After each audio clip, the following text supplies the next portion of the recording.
it sort of presents itself throughout the season, just with the fallout and the damage that it's done. But it was a finite thing.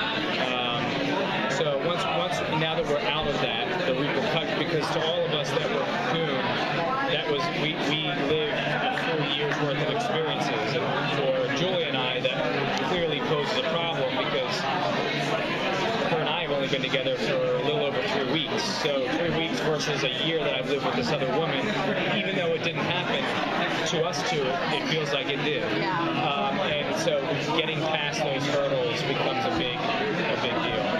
Is that an interesting dynamic to be playing? Yeah, I think it is, because it's when they mentioned that they were doing a love triangle, I was a little, how are you going to bring in yet another beautiful woman into town that we've not seen before? How's that going to happen? But I think the way that she wasn't just, Marg and Kylie weren't just popping out of a barn one day like they'd been hiding there the whole time.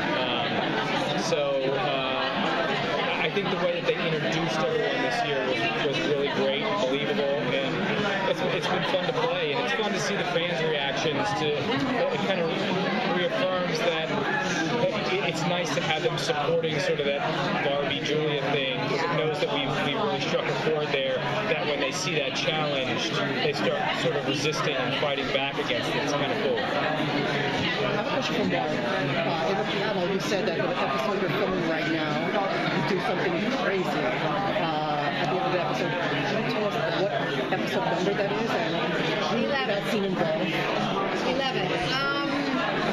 You give us a little more about it. I can't really reveal who the character is. No, that's just too much. But it was something that was, for me, Marg, was upsetting. Very upsetting. And it was a little bit more was explained to me from the writer who was there on the set. And so I felt a little bit more reassured when I got a little bit more information. But sometimes that happens, you just like, oh my God, you're so kind of disturbed by what happens that you forget that it's really a character, and you don't want that to happen, yet it's happening.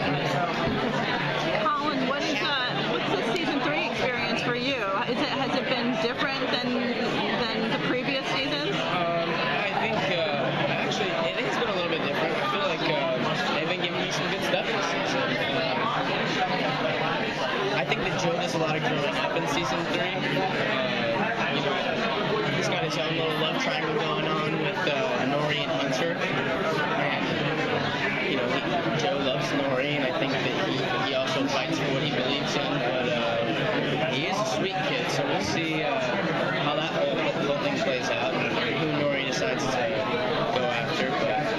But it's even more than your character. I mean, Joe, giving the fact that he's, an aspiring engineer, and my character really latches onto that and has this whole plan that he's going to be the one that creates this